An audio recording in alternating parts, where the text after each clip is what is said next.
Part 31. Oh yeah, I'm going there. Try this one on for size.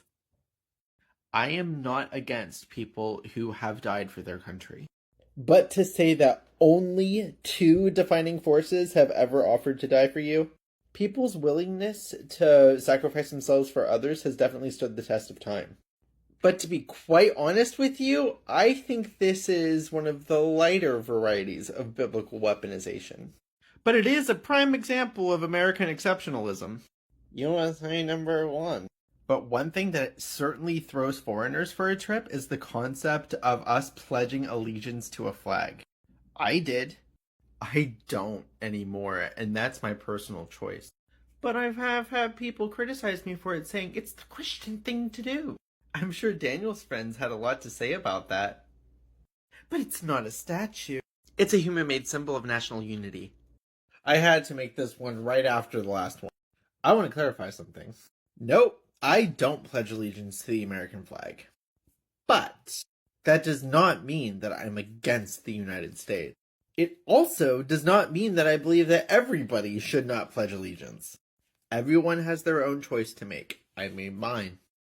My #1 problem is when people say you should or you have to, especially concerning matters like this. As if you're not a good citizen if you don't do either. Truth be told, I'm grateful I live in a country where I can choose not to vote. Because there are countries where you have to. But back to biblical weaponization.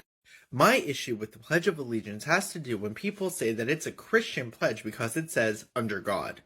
Regardless of the fact that under God was inserted much later during the Cold War. Which God?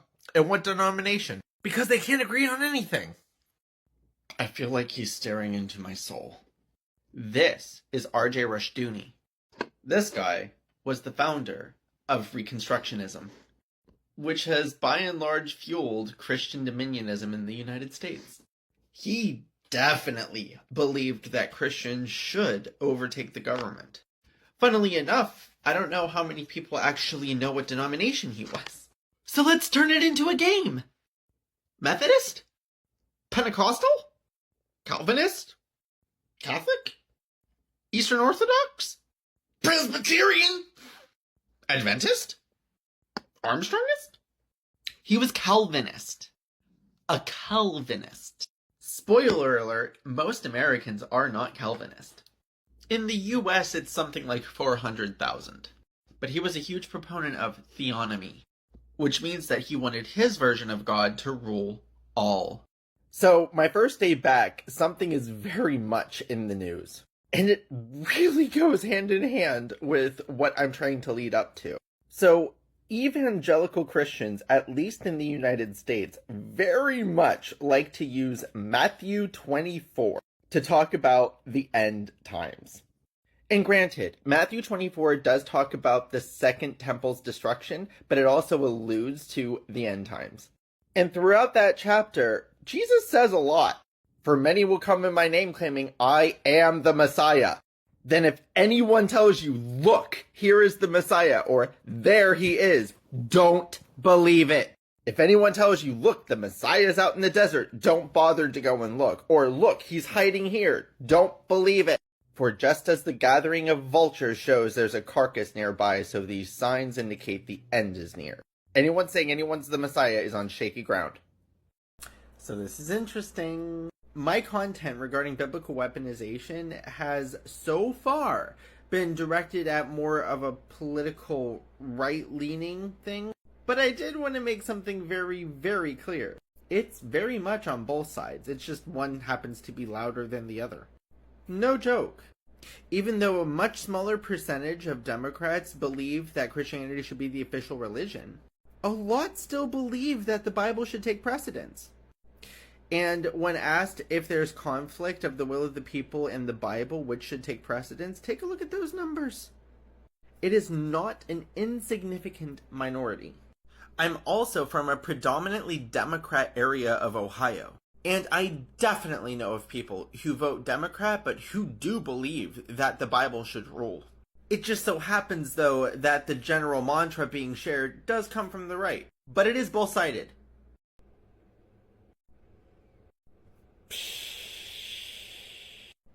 Get ready.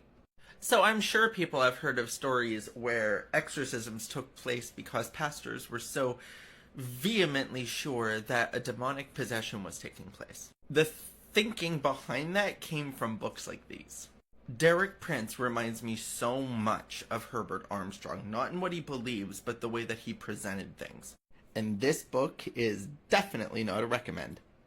Yes, I have read it. Years ago.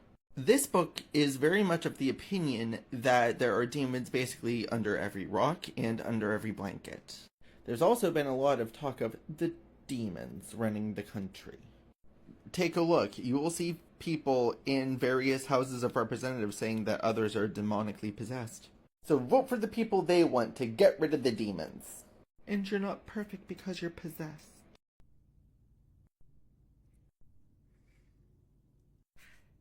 This thing that I'm about to talk about is one of my favorite topics. Anyone who knows me knows. Systematic theology. If you don't know what systematic theology is, good. If you do, I'm so sorry. To explain, systematic theology is very wide-ranging, but the core concept is very much the same. Essentially, it's that every answer can be found in the Bible. On a shorter scale, it's basically every theological idea can be founded on the Bible. The big picture, though, is putting God into a box. A very strict box. There are so many forms of systematic theology based on the different denominations, but it's because of systematic theology that so many splits happen. But systematic theology is just trying to understand God, right? How can it ever be used as a weapon against people? Oh, glad you asked. Here is one example. Garden of Eden. God tells Adam and Eve, if you eat of this fruit, that you're going to die on that very day. They eat of the fruit. And one very common systematic explanation is that their spirits died. It wasn't physical death, but spiritual death. Please, show me where it says that in the text. Where did they get a response like this? Because they didn't die that very moment, they had to come up with an explanation for it. That's called apologetics, and it's all intertwined with the systematic umbrella. I personally have a completely different reading of the Garden of Eden. I'm not about to say that mine is going to be the way that you should believe, but that's where systematic theology comes in. Ugh, more systematic theology. So, systematic theology is so powerful in terms of its influence that entire countries have founded their faith systems based on it. Perfect example is the Church of England. Anything that happens outside of their prescribed box of systematic theology is deemed heresy. I can't think of any example when anybody has been persecuted because they disagreed with the Church of England.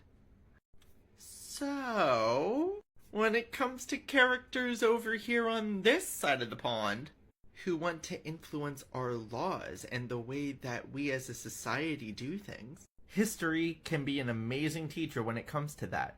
But the problem when people follow their prescribed version of systematic theology is that they think this time they got it right. And everybody else is wrong. Heresy! Heathens! Antichrist! Well, here we go. I say that a lot in these, but this time it's all that build-up has been for this. But before I make the big reveal, I do very well know how much of a hot button issue this is.